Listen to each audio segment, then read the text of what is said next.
ఈ రోజు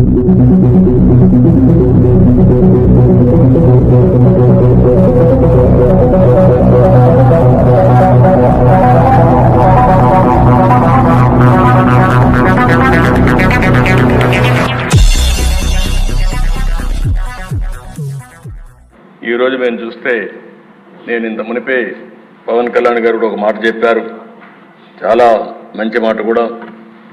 మనం ఎవ్వరం కూడా ఇక్కడ ఉండే ఎమ్మెల్యేలు అందరం కూడా గుర్తుపెట్టుకోవాల్సింది, ప్రజలు మనం ఇంత మురుమారిగా ఏదో పెత్తందారి వ్యవస్థ కాదు, మన ఇష్ట ప్రకారం మనం చేయడానికి. నేను అందుకనే మా వాళ్ళని చాలా స్పష్టంగా అడుగుతున్నా, ఇప్పుడు కూడా మళ్ళీ అపీల్ చేస్తున్నా పోలీసులు కూడా, నేను ఎక్కడైనా పోతే సెక్యూరిటీ కోసం ఒక్క నిమిషం మీరు ట్రాఫిక్ ఆపి పంపించండి. ఒకవేళ కాదు అంటే నేను కూడా ఒక 5 నిమిషాలు లేట్ అయినా పర్వాలేదు, నేను ఉంటాను తప్ప ముఖ్యమంత్రి వచ్చాడని హంగామా చేసి మళ్ళా పరదాలు కట్టడం, చెట్లు నరికేయడం, ఎక్కడికక్కడ రెడ్ కార్పెట్లు వేయడం, ఇవి ఎక్కడా చేయొద్దని విజ్ఞప్తి చేస్తున్నా.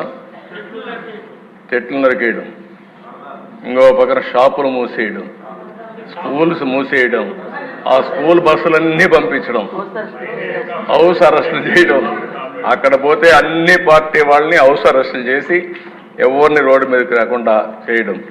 ఏం పర్వాలేదు, నా మీద ఒక రాయి వేసినా భరించడానికి సిద్ధంగా ఉన్నా. ఆ భరింపు ప్రజా తీర్పుకు, ప్రజా ఒక రివోల్ట్కి దోహదం చేసే విధంగా చేస్తాను తప్ప భయపడే పరిస్థితి ఉండదు.